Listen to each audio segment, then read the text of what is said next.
What's up, folks? So it's been a while since I've made an AI video. I think the last I stopped was, what did I do? Clip. I implemented Clip. And I've been trying to, build all the components for SDXL. And it's been taking quite some time because SDXL is a huge, huge model. I knew it was big, but I think these models are always much bigger than you think they are. I've done work with SDXL before, in my previous job, but digging into it and building everything from scratch is a whole different. It's a whole different beast. So, I built up all the individual components of SDXL. I don't think I'm going to be able to build SDXL from scratch and run a training run. Like I'm not going to be able to, right? SDXL is too big. I don't have the compute resources to train a model like that. It would require probably hundreds of thousands, probably $500,000 to $600,000 to train a model like that. Maybe even $1 million, accounting for all the various training runs and mistakes that you would make along the way. I mean, you need probably 100 to 200, maybe more A100 GPUs to be able to compute that number of parameters in a reasonable amount of time. So I switched my plan. What I'm going to do is I'm going to build all the individual components, which I've essentially already done, so you can see how each of them work. And then I'm going to build, I think the only component left to build, to make right now, is the noise scheduling component of SDXL. Folks haven't seen what that looks like under the hood yet. And then I'm going to use the diffusers library to create a pipeline. I'm going to code my own DDPM scheduler, and then I'm going to use it. I'm going to code my own DDPM scheduler, and then I'm going to use the diffusers pipeline to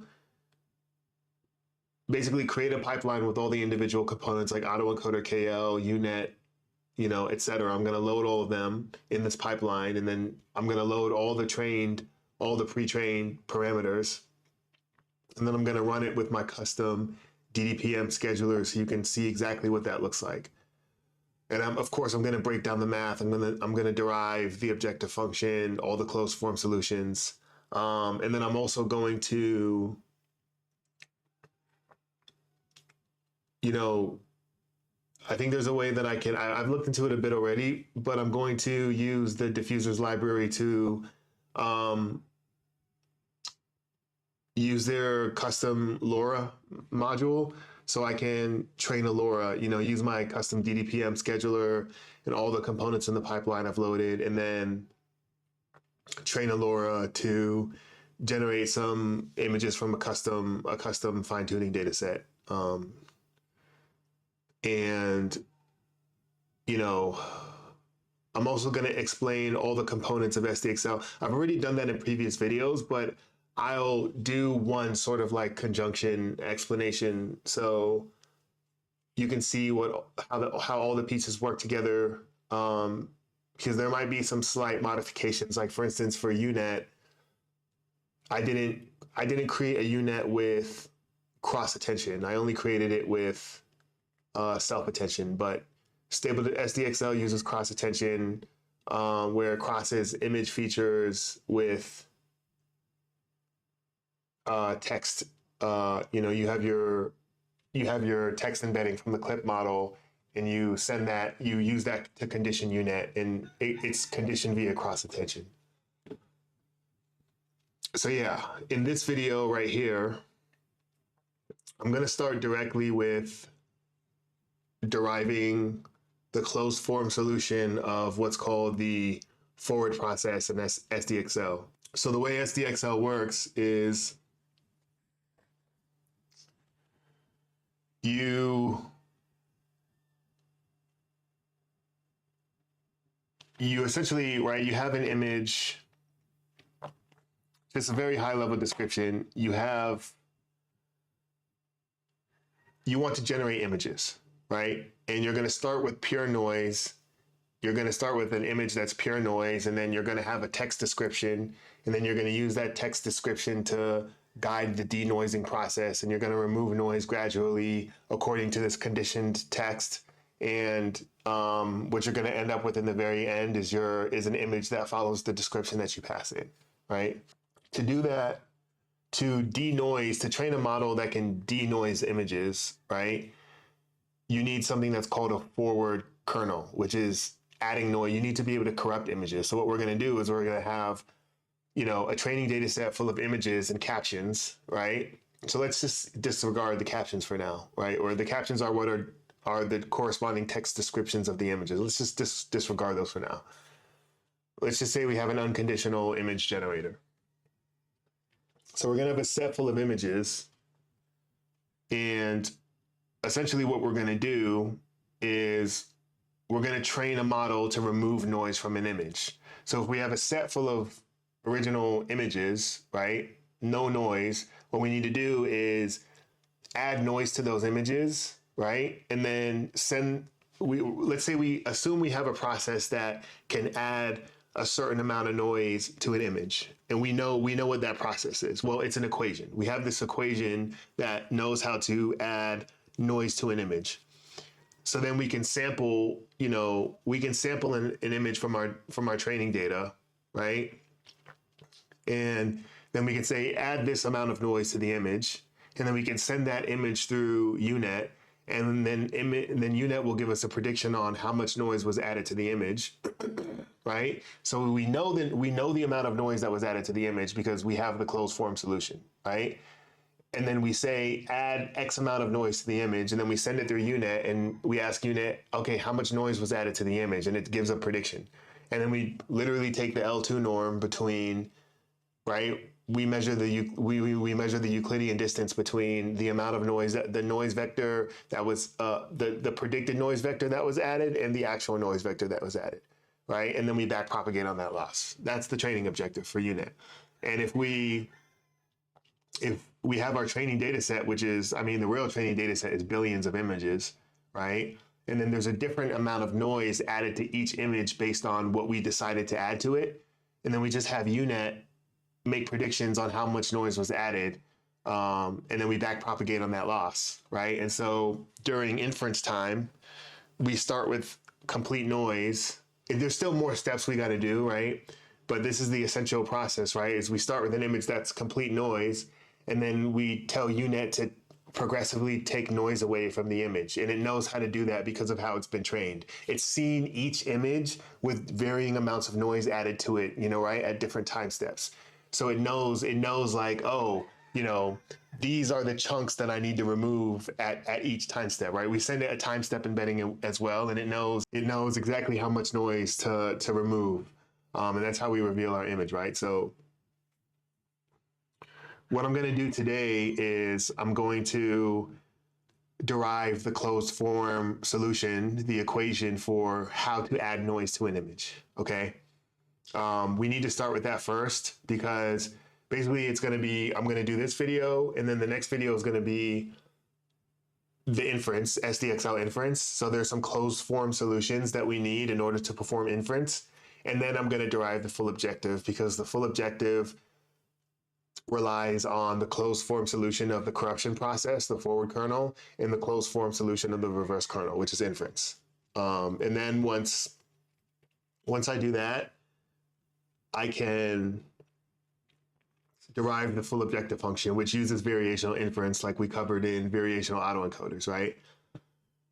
So today we're going to derive the closed form solution of the forward process. I'm going to start with the modeling objective. I'm not going to derive the full objective function yet because I can't, but I'm going to start with the modeling objective, and I'm going to work our way to the point where you see that the closed form solution of the forward process is necessary. And then we're going to derive the closed form solution of the forward process, and then I'm going to stop the video.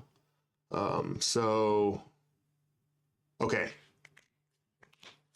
I think that's enough talking.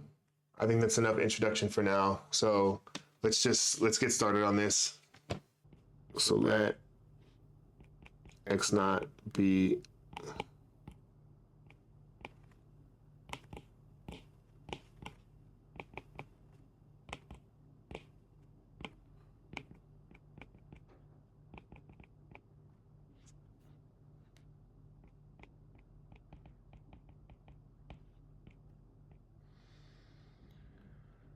so we're gonna let x naught in RD, so it's a d-dimensional flattened image vector.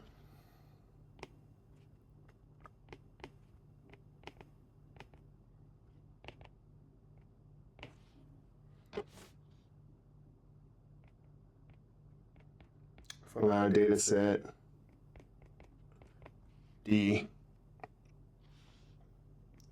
and P of x naught be the probability of a single image, okay?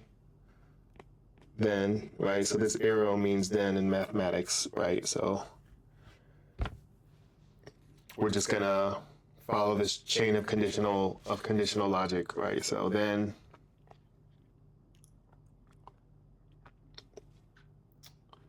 our objective is to maximize, right, this expectation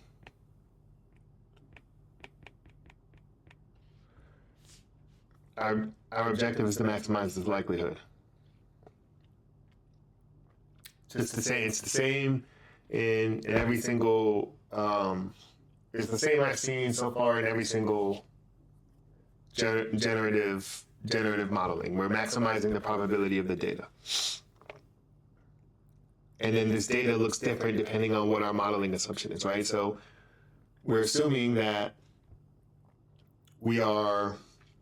this is a latent model where we start with an original image, right? This is a dog. And then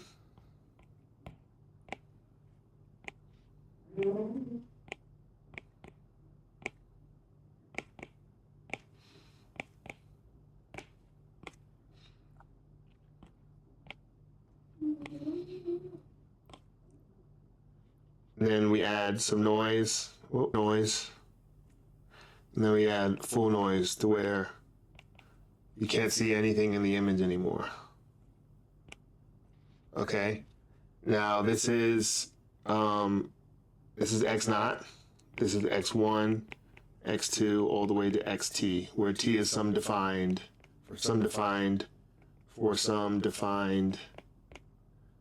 t. So this is a latent model.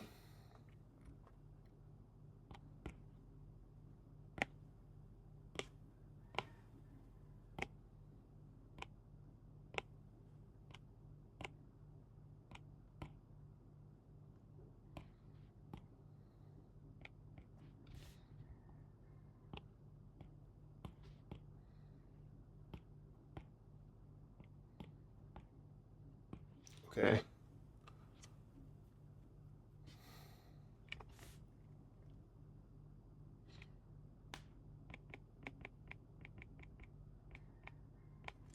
These are latent images.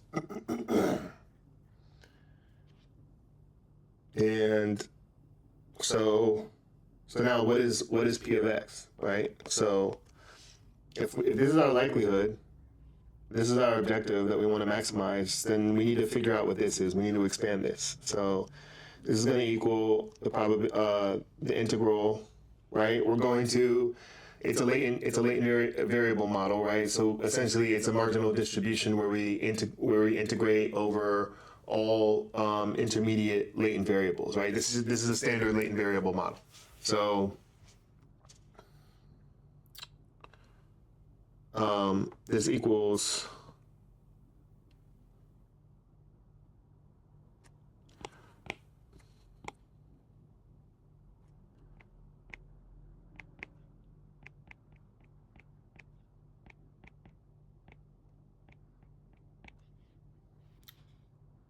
So actually, I forgot to add theta. Right, this is an important part because we're finding the our objective is to find the parameters of the model that maximize this likelihood. Right. So okay, so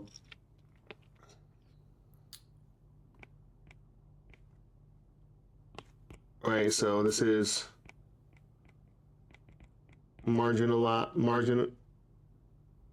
marginalize over all latent images xt to x1.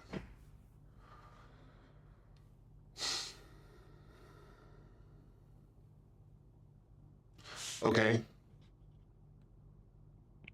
So what is this saying?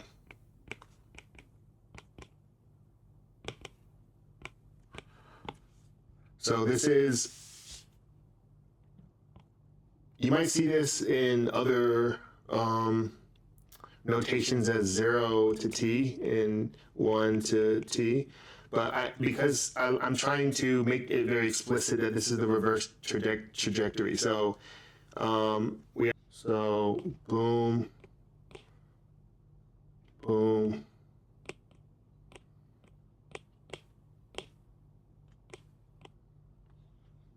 so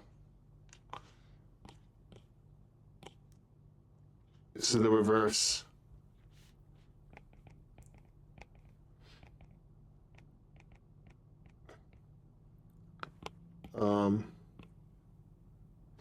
No, I don't want to call it the reverse process. So this is the probability. So the probability of seeing x naught is the probability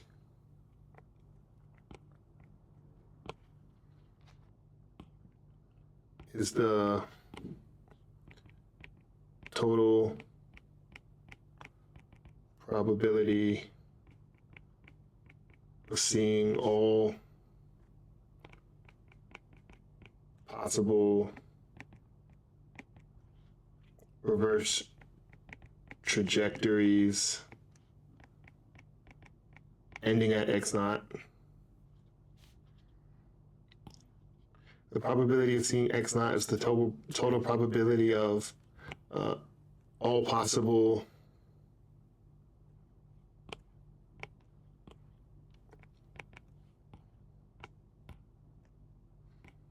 reverse trajectories ending at x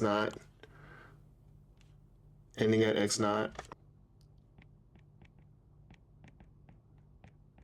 weighted by how likely each trajectory is under the model.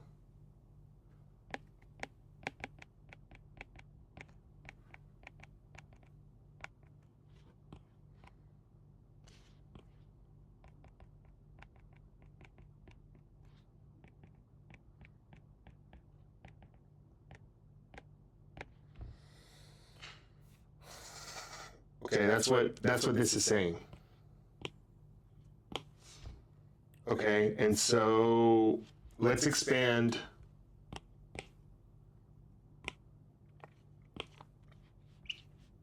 So let's expand. Actually, yeah, let's do this. Let's go here. Oh, no. Yeah. Let's go here. And let's expand p theta x t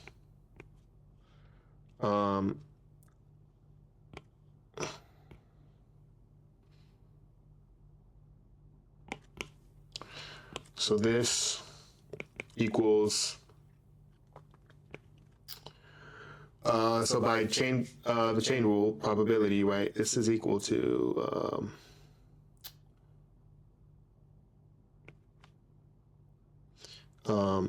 xt times x, right, so we're going backwards. So the probability So now we're whatever's next depends on this, and then whatever comes after depends on these two, and then whatever's after depends on these three, right? So t depends on, or wait, sorry. So t minus 1 is conditioned on t, right? And then t minus 2 is conditioned on t and t minus 1. And then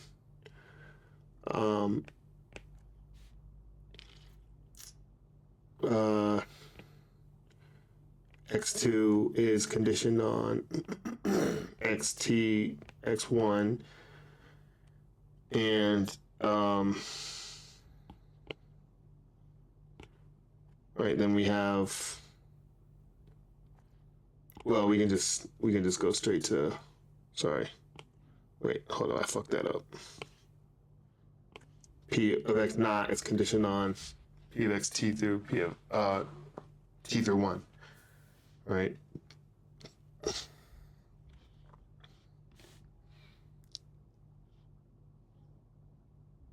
So this is just the chain rule.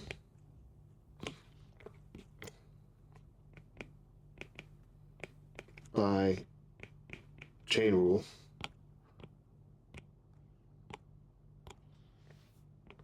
And then this equals,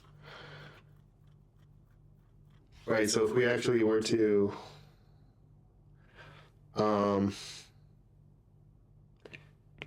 just put this in product form, well, we don't have to, let's just go straight to the Markov assumption. So this is equal to p of xt, which is going to make this a product of t equals 1. So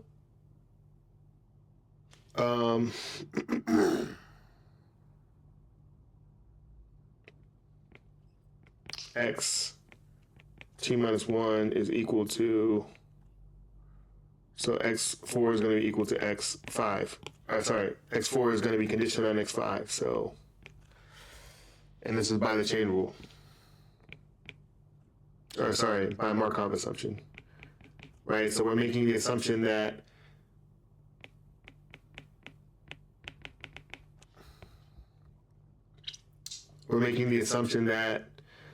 this latent, right, whatever's here depends on the one directly before it. Here depends on the one directly before it. This one depends only on this one. Okay.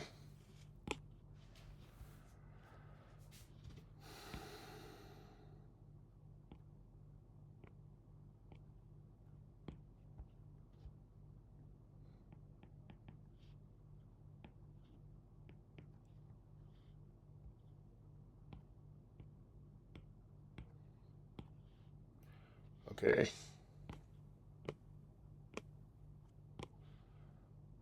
So this is equal to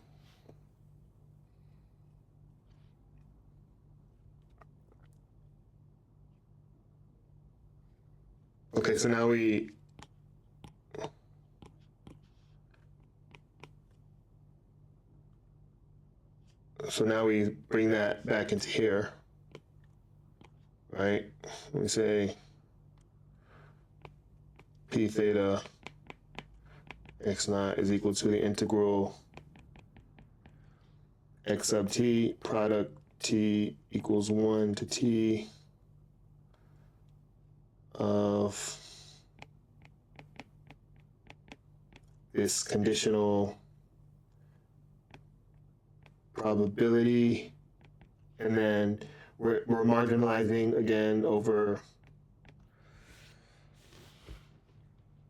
all latent. We don't include x naught in here, 0, right? We don't include 0 in here, right? Because we're only doing the latent variables. That's our latent variable model. Okay, so this is our true reverse kernel, right? This is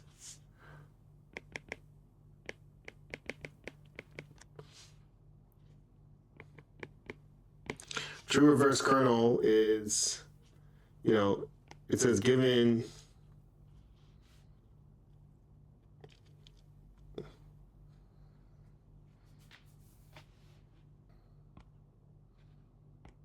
so true reverse kernel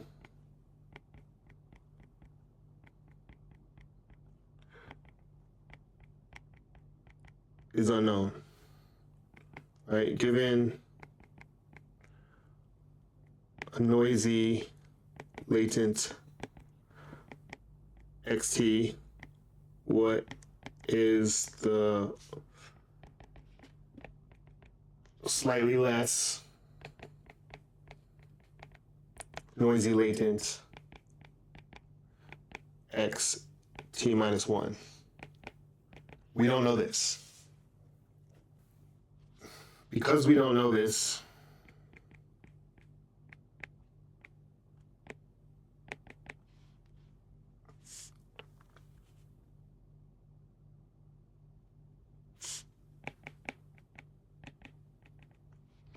right? We don't know how to go from this to the next, and this to the next, and this to the next, and this to the next, right? This is the model we're trying to discover. I mean, that's what we are trying to. This is the model we're trying to build, right? We don't know this reverse kernel. We have to approximate it, right? But we're building the objective function right now. So in this stage, like we don't know what the model is, right? We're actually trying to create an objective function that can train a model. So what do? Right? So we don't know this reverse kernel.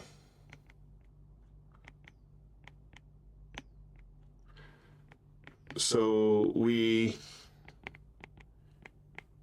introduce a forward process Q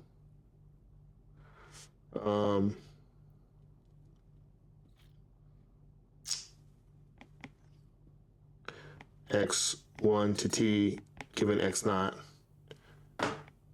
and we use this to derive the evidence lower bound. Okay.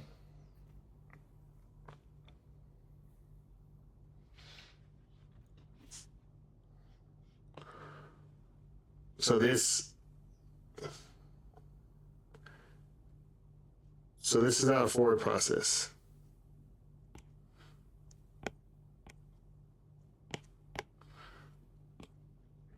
Okay. So what is now we're going to use this to derive the elbow, right? But this right here is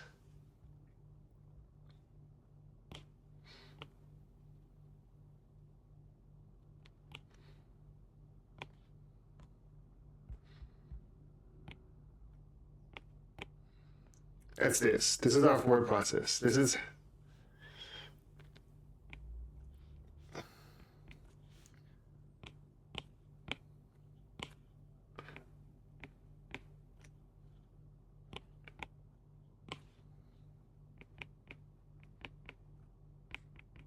corruption process. It tells us how to add noise to an image progressively. So now we have closed form solutions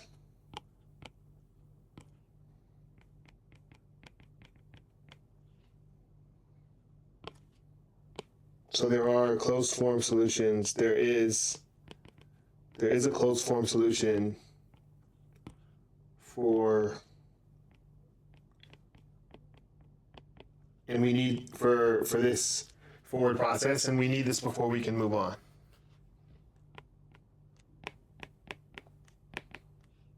We need to define this. Okay, so this is the work. So this is the work in the video. All right, so now let's start. So just a quick review, I guess. So our modeling objective is to maximize this likelihood, find the parameters data that maximize the probability of our data. Right now, we're just working with a single data point. So this is it's a latent model, right? We are choosing, this is our modeling assumption. We're choosing our model to be a latent model. And so, right, we're saying that the probability of X naught is going to be the probability of, it's going to be the conditional probability, or the joint probability of this reverse chain of going from xt to x naught, right? And we're going to, in marginalizing over all the latent images xt to x1, right? And so this is the probability of seeing, so the probability of seeing x naught is the total probability of all possible reverse trajectories ending at x naught, weighted by how likely each trajectory is under the model. So then we expand this, right? And that's, we just use the chain rule of probabilities, and we do a Markov assumption, and then we substitute it back into the integral, right? Just so we can get a sense of what's going on. And then we look at this, right? And this is the true reverse kernel, right? This tells us how to go from this. This tells us how to go from this to this, and this to this, and this to this, right? That's our actual, if we had that, our work would be done and we would have our model. We don't, right? So what we do is we introduce this forward process, Q, and then we're going to use that to derive the elbow. But for that derivation, we're going to need the closed form solution that comes along with this Q, which is the forward corruption process. It's going to show us with one equation how to go from this directly to, let's say we're going to pick this is T. These are all T's right here. This is T equals 0, T equals 1, T equals 2, and T equals the greatest T that we can define. We're going to sample an image, and then we're going to sample a T. Let's say T is 1 through 15, right? We're going to sample an image, then we're going to sample a T. So let's say we have an image with T equals 7. We have an equation that shows us how to go from step 0 directly to step 7. And we need that equation, okay? And that's what we're going to do now. We're going to define that equation.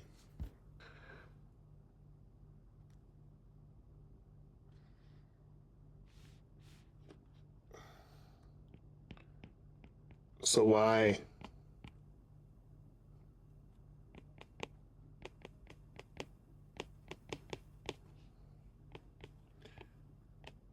So we need a tractable way to sample latents. So Q, so Qx 1 to T. So again, we're going to use the chain rule and then a Markov assumption.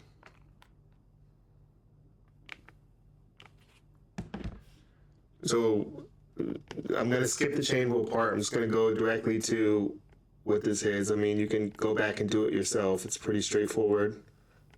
And this is going to be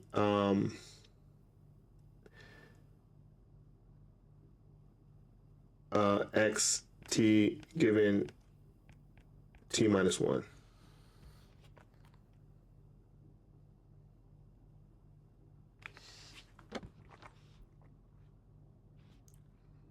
So this is a known Gaussian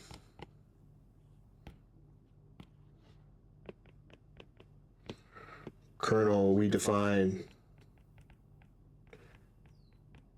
ourselves.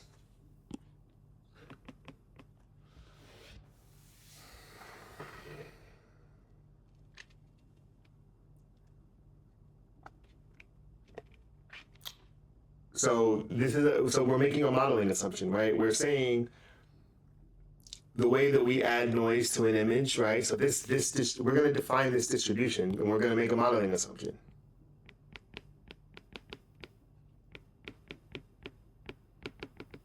Modeling assumption is that Q xt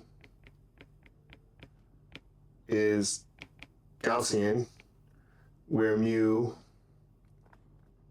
is AT xt minus 1 sigma bt I sigma squared. So this is mu, and this is this is the parameters of our Gaussian, right?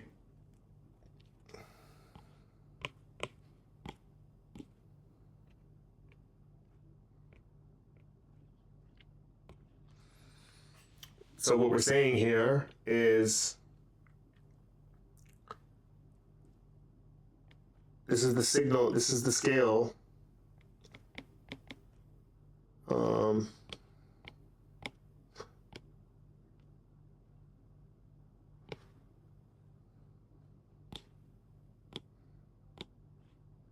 This is the previous signal, right? This is the signal from the previous time step. And this is our variance, and this is the noise we're adding, right?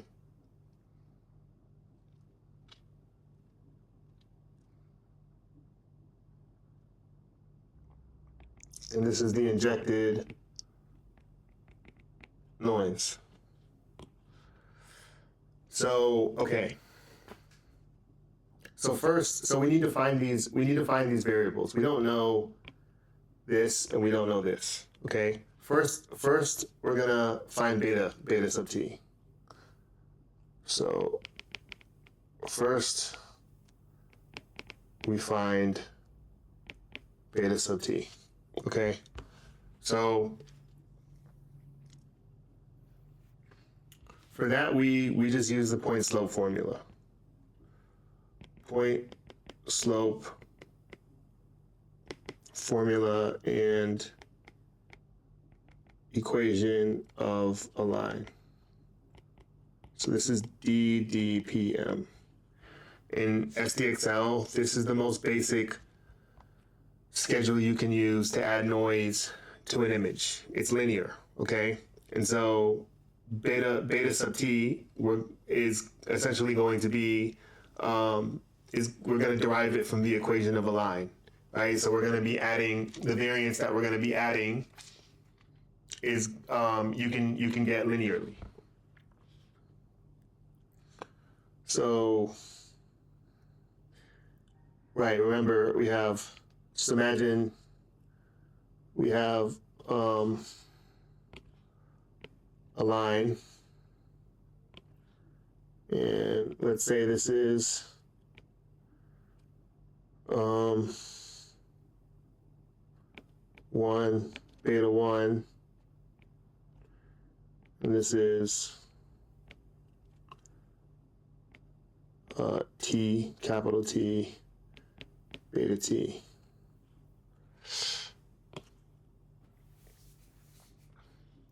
So remember, y equals m t, so t, this is t, the t-axis, time, mt plus b, right? And then we're going to index, we're going to re-index. So we're going to re-index, so we're going to say k equals t minus 1, okay? Because we're going to be starting at 1, and we're going to re-index to make it cleaner, right? So then y equals m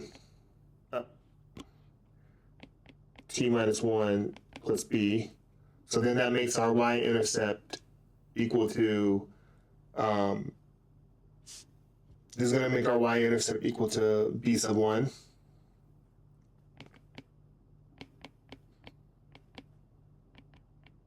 Beta 1, okay, right? Because we're moving this coordinate, we're moving the coordinates over. So the y-intercept is going to be at 1. And then our slope,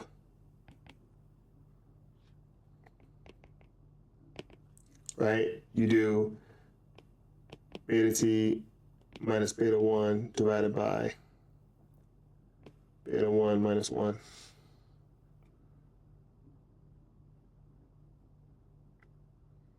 And so, therefore, beta t equals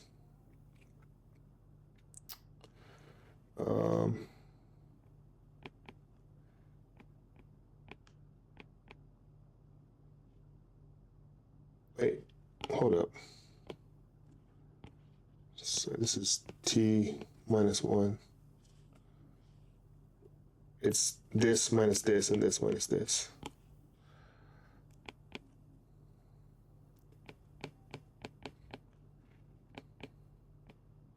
And you're going to see me just switch this and this in the future to match the convention. Okay, so we have B. That's our B. That's how we get variance.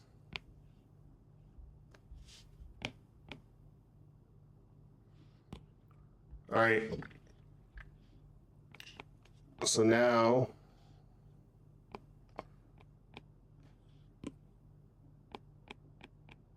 we need AT.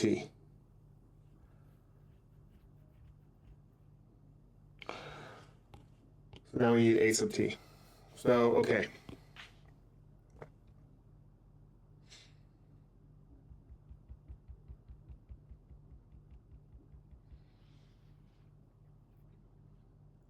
So, another modeling assumption that we make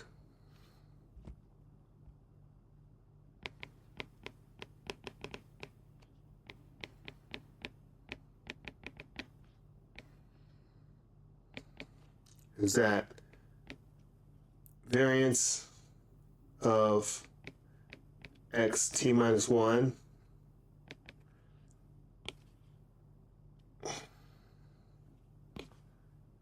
so let's say this, that the variance of xt minus 1 equals let the variance of xt minus 1 equal 1, and I need to write more legibly, and let variance equal 1,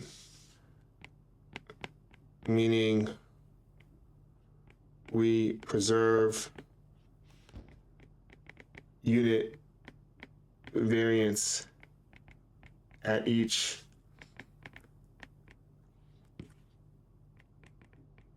time step, okay? So sampling form of a Gaussian, we're going to use the sampling form of a Gaussian to proceed, which is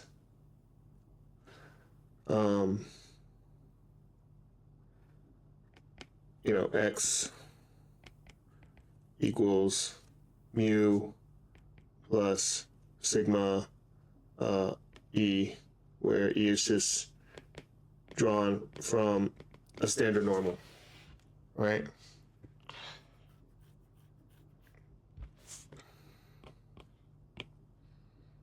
I'm going to try to make sure that all of the properties or things I introduce are boxed. We're going to just put that in the corner. I can actually save more space. Let's put that up here. Okay, so then variance of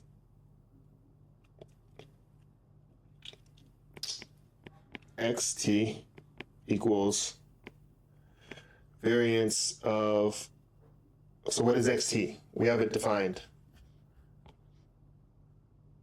Wait, oh no, we don't. Wait a minute. Yeah, no, sorry, we don't. So recall our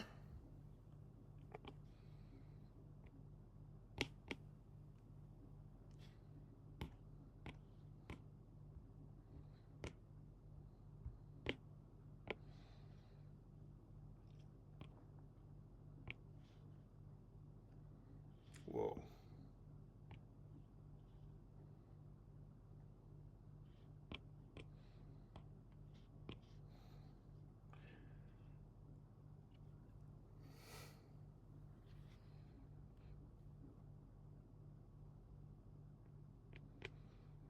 So, right, this is our mu and our sigma squared. So then that means that if we follow the sampling form of Gaussian, right, we write mu plus sigma, which is square root, and then some noise. Well, this is we don't need that identity matrix, right? Because I mean it's the identity matrix, right? So we can just write square root of beta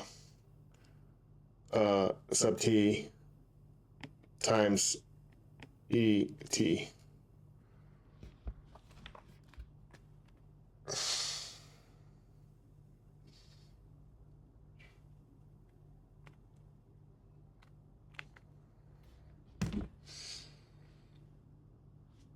And then let's, oh, interesting. Huh, okay.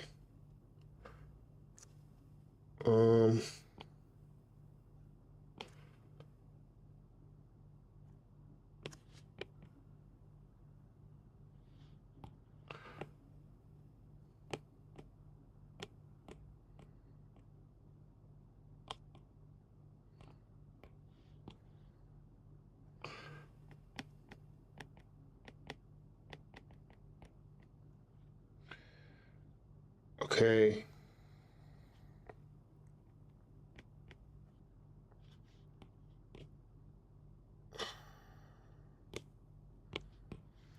Okay, so by the properties of variance, by the mathematical properties of variance, right?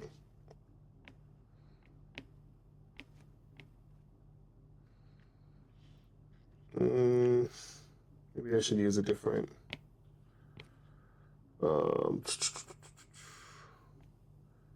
No, not P. Mx equals, right? And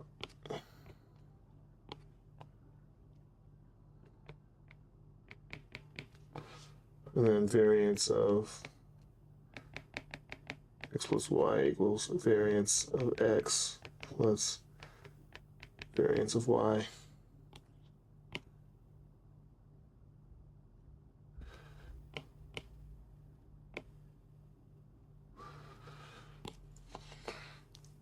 I should redo this.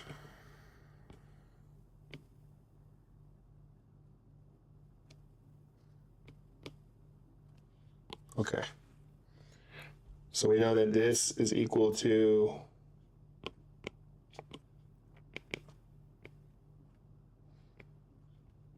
whoa, what just happened?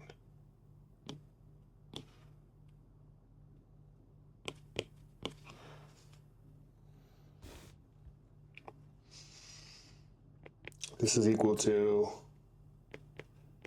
squared variance xt minus 1 plus beta. Okay.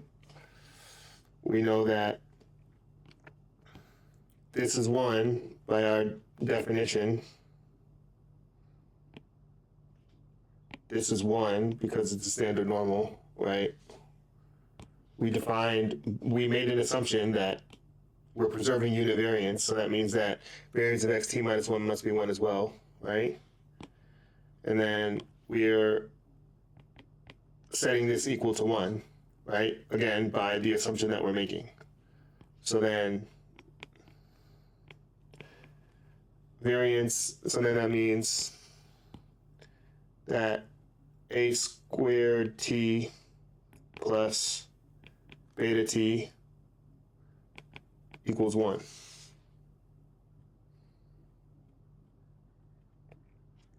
Okay, so we have beta t,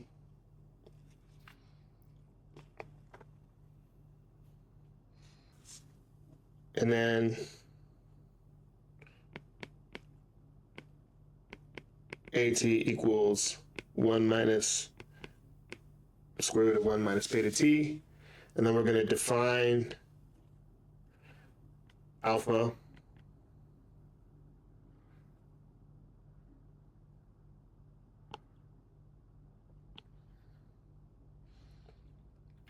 is going to be equal to 1 minus beta t, then, right, then AT is equal to square root of alpha t. Therefore,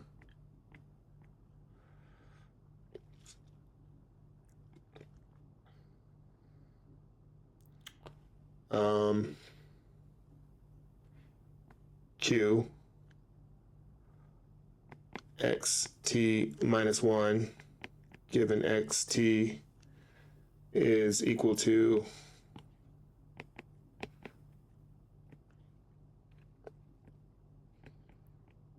alpha t xt minus 1 beta t I. And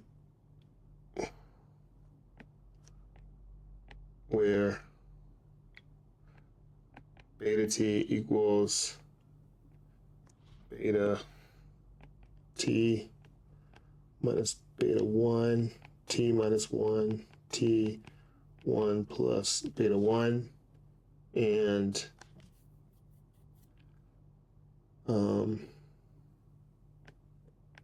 alpha t equals 1 minus beta t. We're going to keep it as alpha because it's going to make the derivation that we're going to do now a bit more simple. So we're going to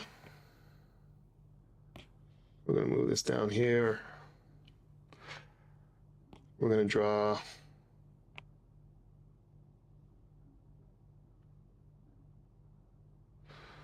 a box around it.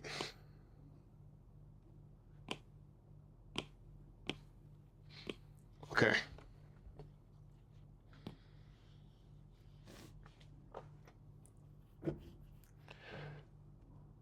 So a quick review of this part.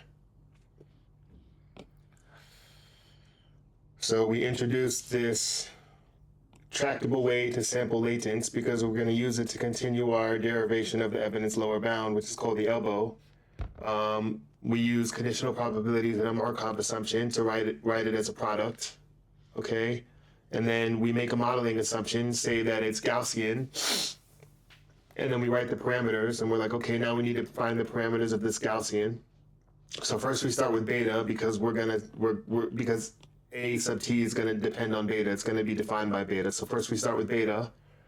This is the DDPM solution, which the paper by Ho et al. We just use the point slope formula, the equation of a line, right? We reindex. I think that's the important thing to know. It's just reindexing here. That's why it looks the way that it does, and we end up with this. Now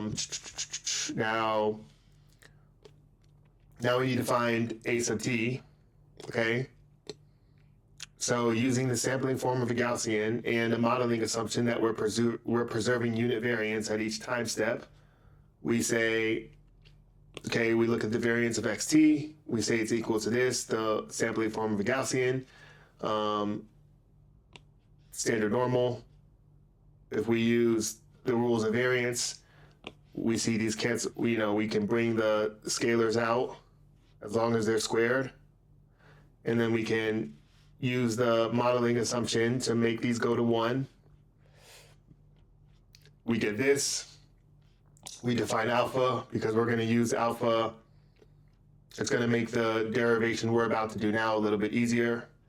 And then we have both parameters of our Gaussian for a single corruption time step, going from one noisy latent to the slightly more noisy latent.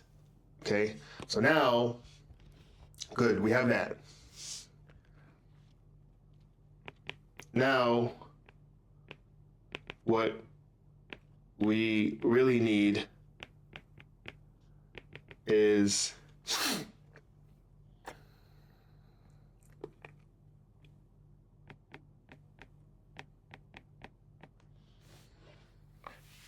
this. We need to be able to jump from x naught to anywhere in this forward process. We need to just be able to skip. We need, if I want to go to this all the way to, let's say, one step before noise, I need to be able to skip all the intermediate latents. We need this to make our training efficient, because we're going to have a huge data set, and I just want to be able to sample a bunch of images and then pair them with a bunch of time steps and say, go directly, take this image directly to that time step. Add exactly as much noise as needed for that time step. That's what I need to do.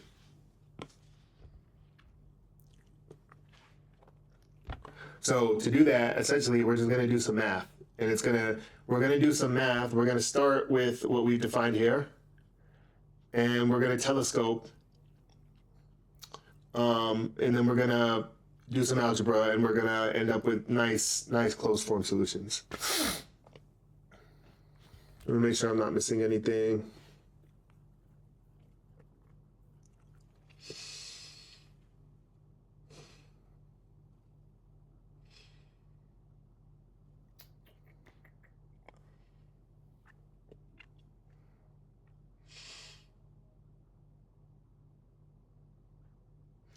All right, so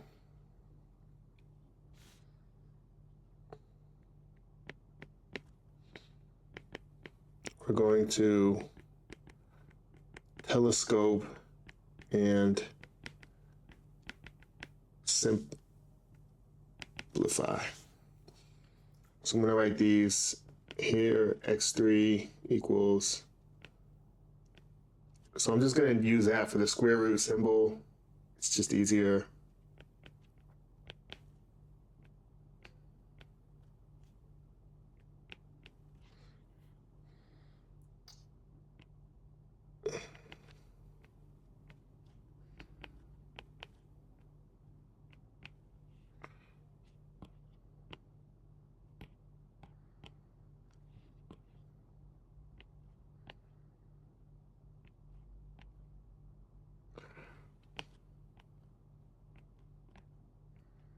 Okay. I'm going to leave these here.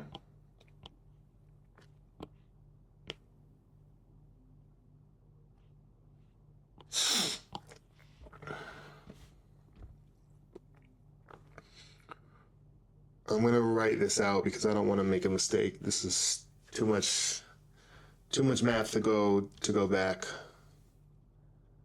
So I'm also going to just shorten it. So I'm going to look at my notes. This is equal to, so I'm just, basically what I'm going to do is expand. I'm going to take, right, this sampling form with the Gaussian, and I'm just going to keep substituting in the recursion until we can find some way of writing it in terms of products and sums, right? So that's what telescoping is. So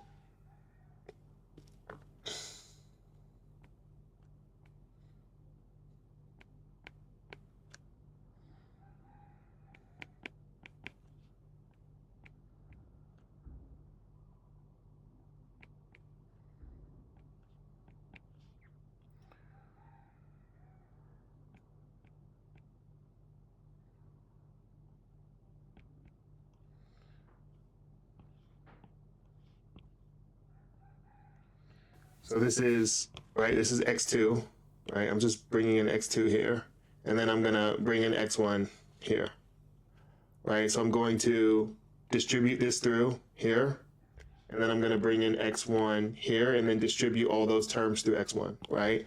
And when I do that, so that's going to equal,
Okay.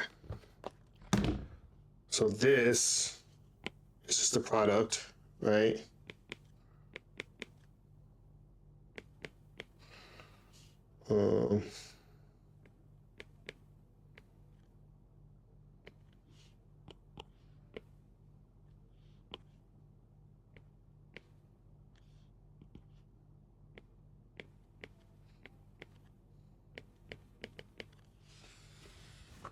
Actually, we're gonna make this 3 because we just expanded it to x3. Okay, so now we need to make. So now we've expanded it. Basically, what we're doing is we're doing enough. We're going deep enough into the recursion to where we can reveal what the pattern is here. And this is far enough to see what the pattern is, right? So we already see a bit of the pattern, right? Where we can create this product here. This is a little bit more difficult to see, right? But it's okay. So we see that it's a product of e's 2 to the 3, right? So we can say okay. So we know it's a product from t equals 1 to 3. So actually, let's make this s. I don't want to confuse it with the t from above.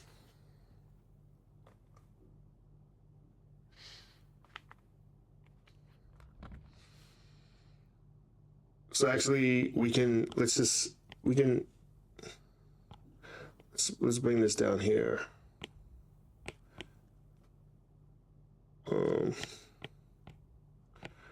And we know we're deep enough to know that this is t. This is going up to t. Okay, so that's s equals 1.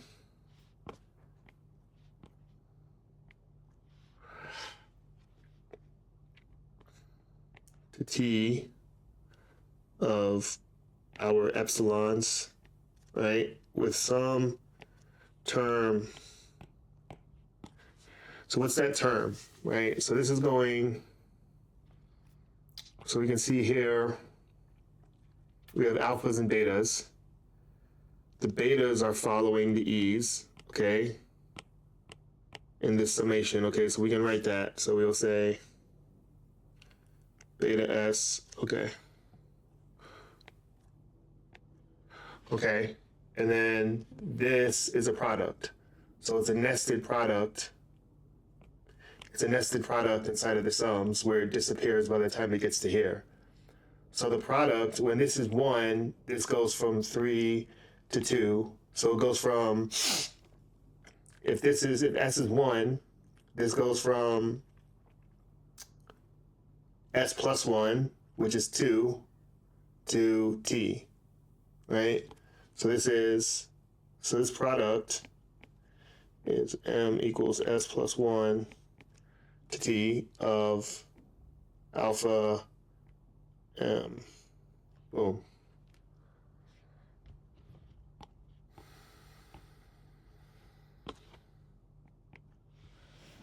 Okay. So this is our telescoped form. So let me look at my notes here, just make sure I'm not missing anything. This is where things get a little, I need to make sure I'm being pretty precise. Okay, so where are we right now?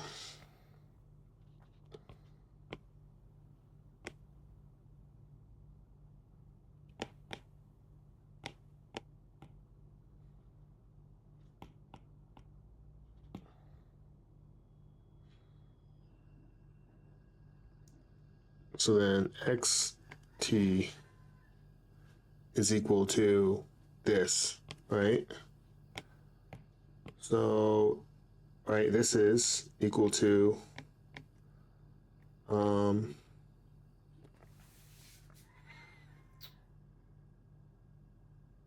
so let's define, we're gonna define um,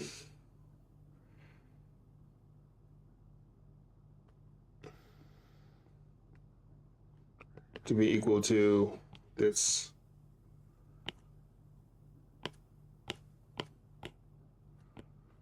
I'm gonna use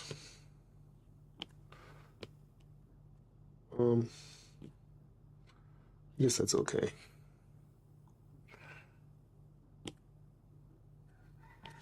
Okay, so we're gonna, okay, no, I don't like that. Nope, what's going on?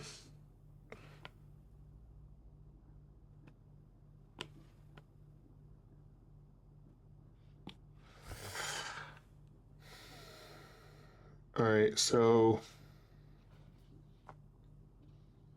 let's move this here.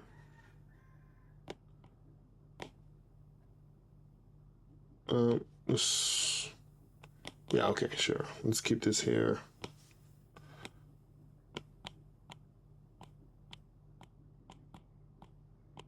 Make sure we're saving space. So, okay.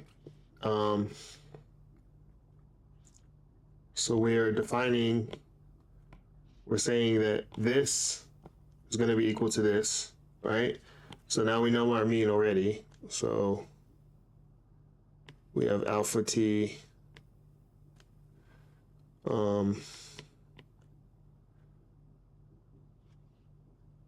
Wait, let me do this. This is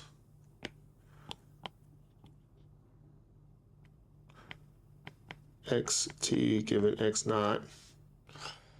So, okay, remember, let me try to connect these for you. So the sampling form of a Gaussian is this. And that's why we wrote,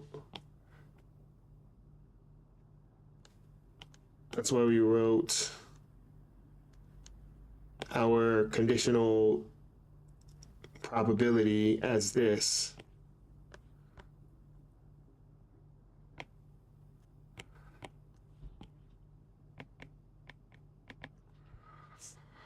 Right?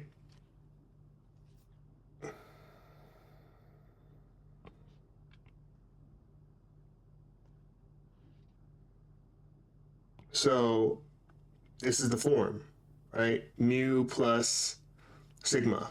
This is our mu. So we telescoped starting from x3 to see if we could find a pattern, and we did. We got it to look like this, which is exactly the sampling form of a Gaussian, right? And it's of this. That's why we can say that this is equal to this. We can say that this is equal to this because we know that it's the sampling form of a Gaussian, right? With mu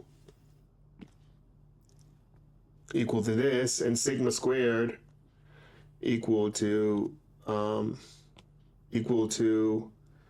this.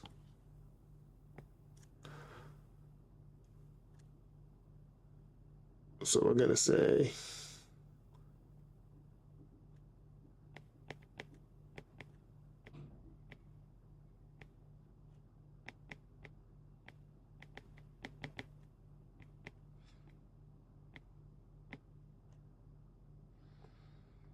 times I, right? So now let's simplify this even more.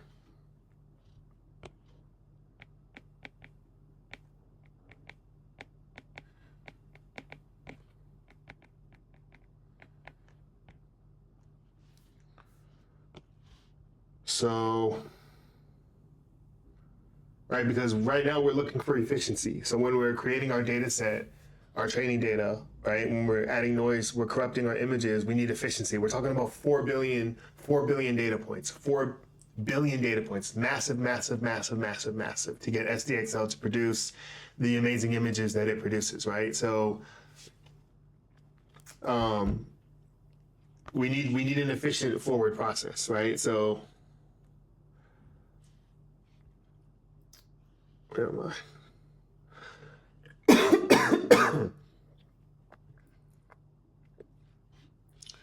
Okay. So recall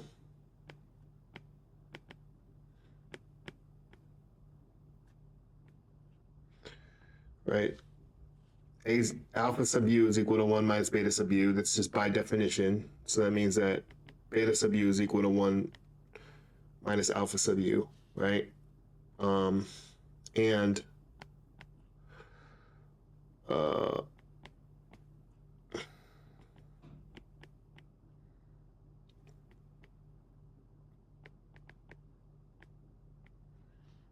so I'll draw a box around this. So we just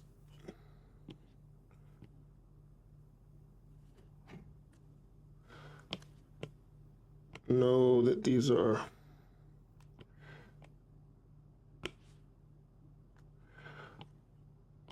okay.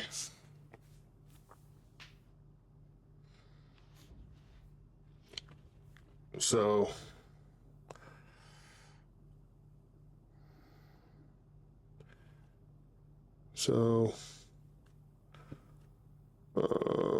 beta s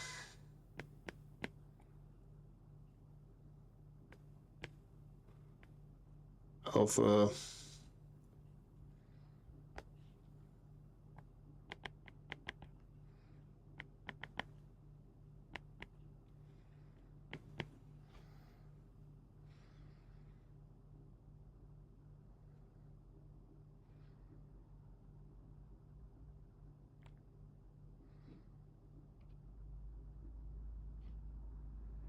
oh wait, see, that's why I want to make sure I look at my notes because right, this is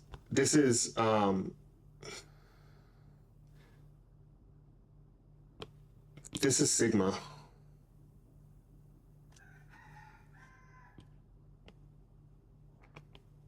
That means sigma squared is this. Okay, so very important. Tiny things in algebra will completely fuck you.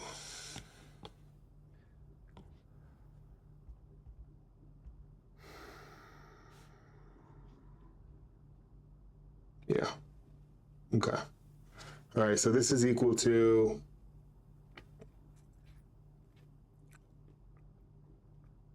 okay, so we're just gonna bring 1 minus alpha, right? So it's equal to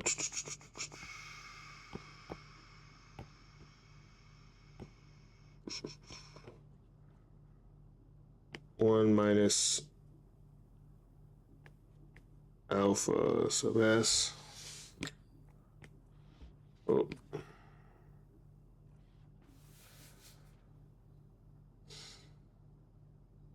Okay.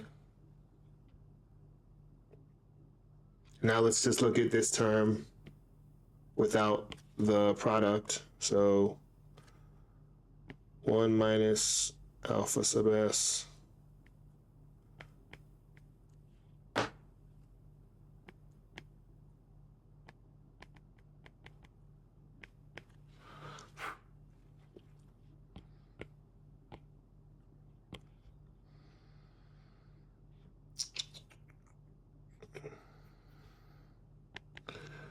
this equals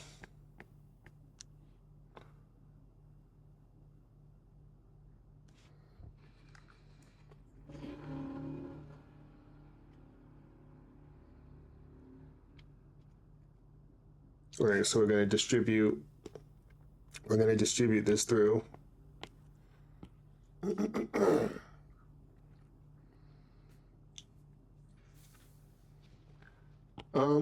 Okay.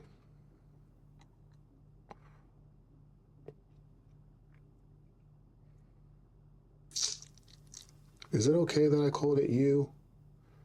Yeah, that's okay. It's fine if I call it U. That's fine.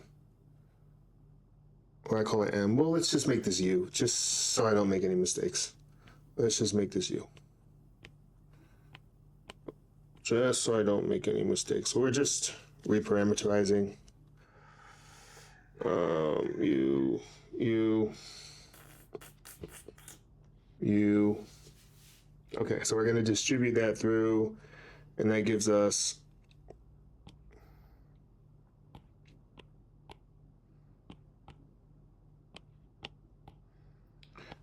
this. minus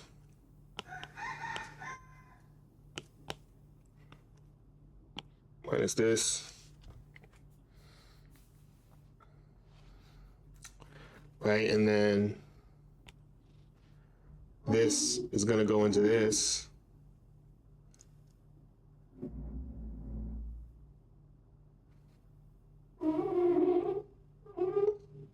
Yep. This is going to go into this, which is going to equal,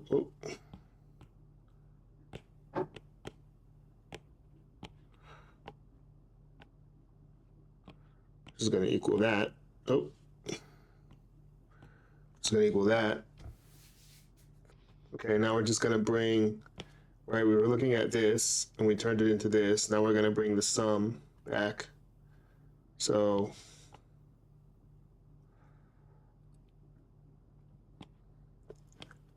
now we can say, what's going on? Now we can say this is equal to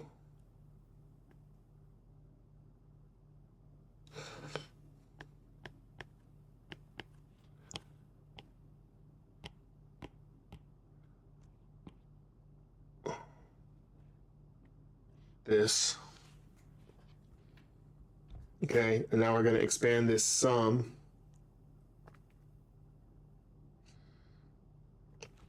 This sum is going to be, so we're going to expand this summation right here. So the sum is going to be u equals 2 t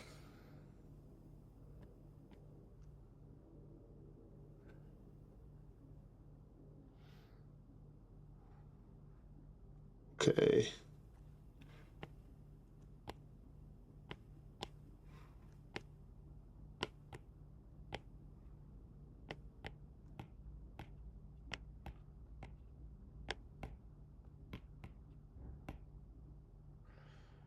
Right, so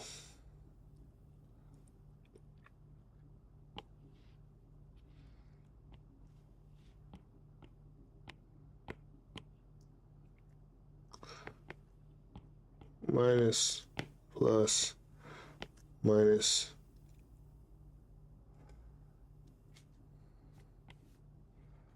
plus, plus, minus. Okay, so if we expand the summation, this is u equals 1. Right, so let's say t is equal to 1. Let's say, okay, so let me just write this out.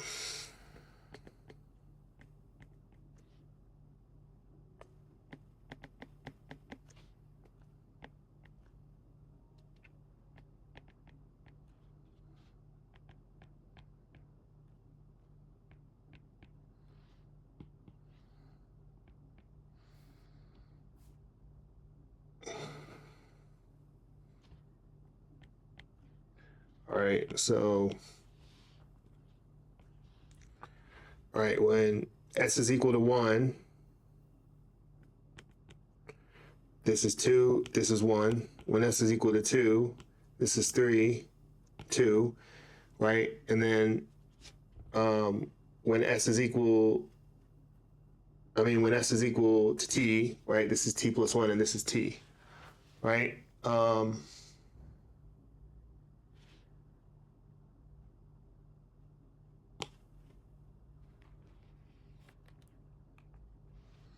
So this is positive and this is negative, so they cancel.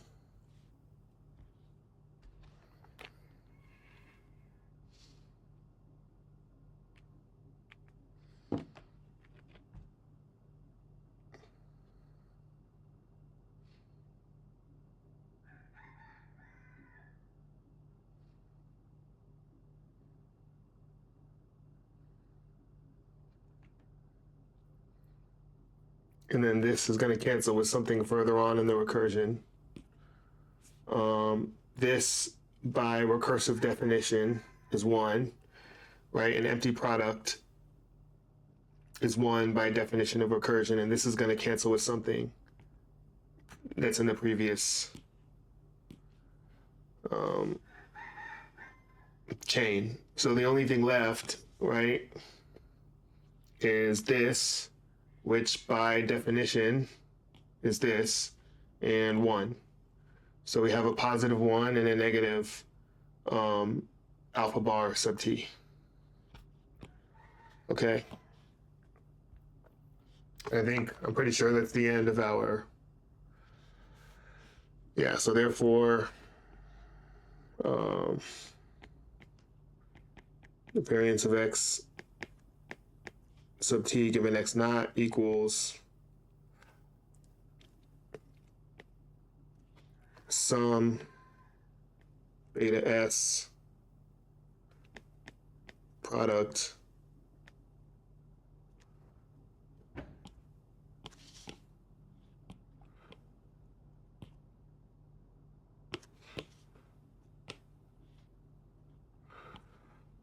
equals 1 minus alpha t bar, right? So therefore, let's say then,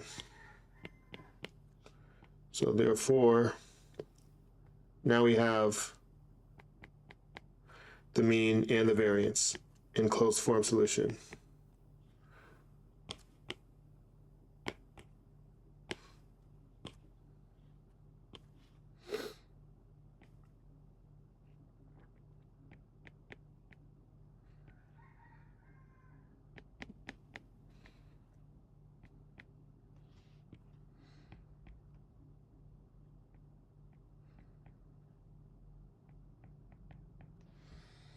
Boom.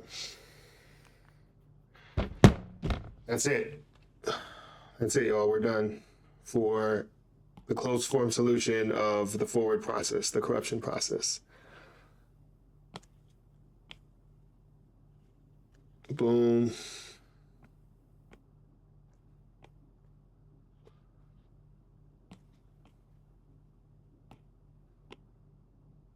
Boom. That's it. So let's review from the top. So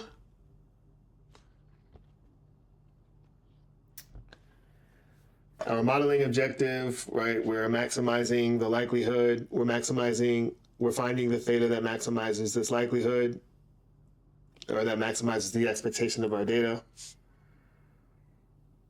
The forward corruption, so our latent variables, right? This is just showing the latent process. We have our original image x naught and then all of our intermediate latents. So the probability of our data is the marginal probability where we of essentially this conditional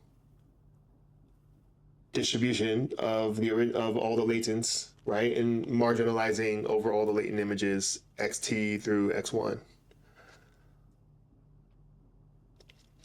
So if we expand this, we get this, where this is our true reverse kernel, which we don't know. If we knew it, our problem would already be solved. So in order to find the true kernel, we essentially need to do variational inference and find the evidence lower bound, which is the elbow. In order to do that, we introduce this forward process, which we write as this distribution, this conditional distribution, which is our corruption process, which is going from an original image to a noisy image. And what we want to end up with is a closed form equation that could take us directly from our original image to any time step t in this process in one shot.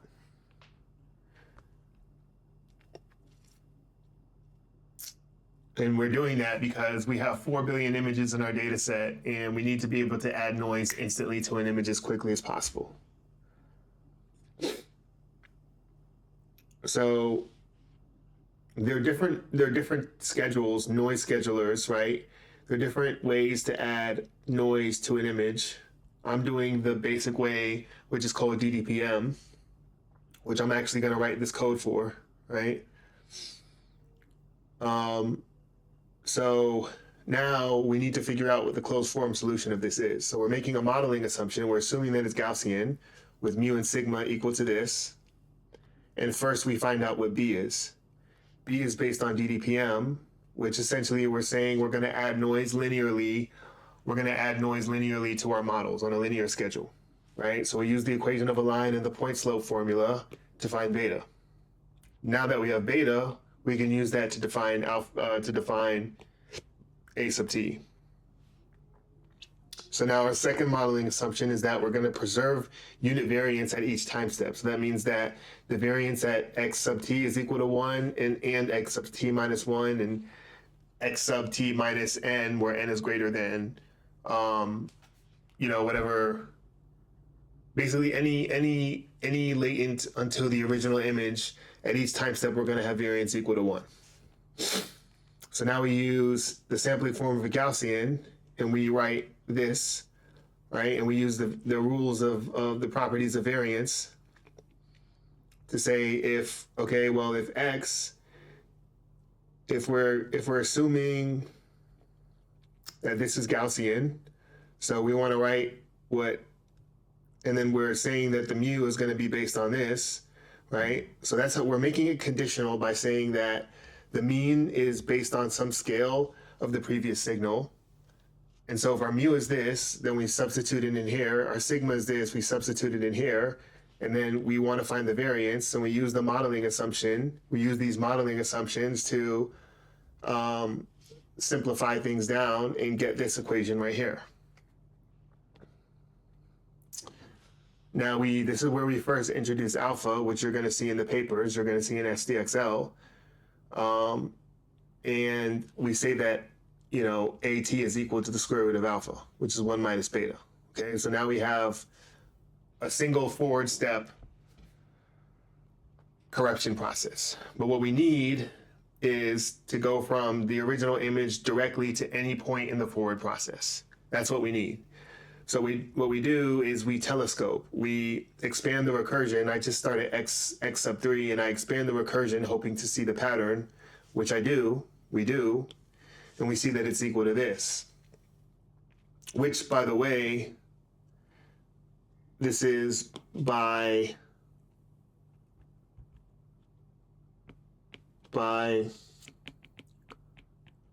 linear combination properties of a Gaussian. So the linear combination properties of a Gaussian say that the mean is essentially going to be a linear combination of the independent Gaussians, right? Right, so we're combining Gaussians here, right? Every time I'm substituting in, right, this is a Gaussian, this is a Gaussian, this is a Gaussian, right? But this Gaussian is defined by this Gaussian, and this Gaussian is defined by this Gaussian, right? But they're all independent by modeling assumption, by choice. So we know that it's just that the resulting Gaussian, x3, is just going to be a linear combination of the previous Gaussians, where the mean is going to be a linear combination, and the variance is going to be a quadratic combination. This is our quadratic combination, right? Right here. It has a quadratic term. The variance has a quadratic term. So now we say, okay, well, first we make this definition. We say, well, we know the mean. It's a linear combination. Sorry.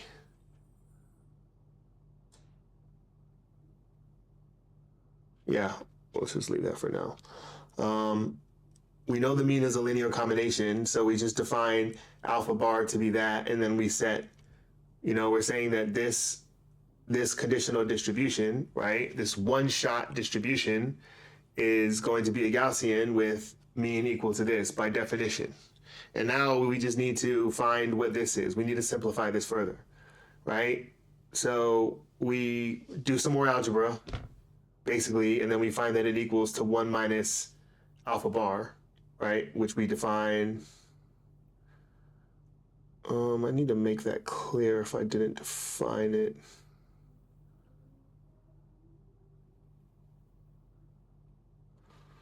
Yeah, I don't think I defined it. I need to make that more clear.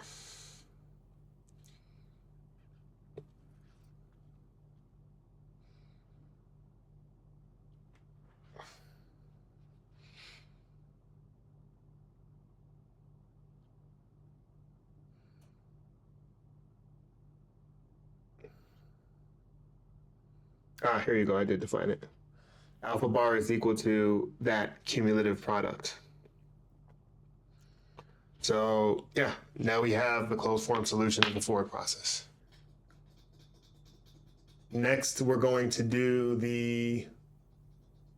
we're gonna do the reverse process, which is inference. So we did the forward process. Now we're gonna do the reverse process, which is inference. We need to find closed form solutions of certain parameters in the forward process, and then we can finally derive the objective function. And then after that, we're gonna go straight to code and start coding up the pipeline and doing some fine tuning with custom LoRa's. So cool. Thanks for watching.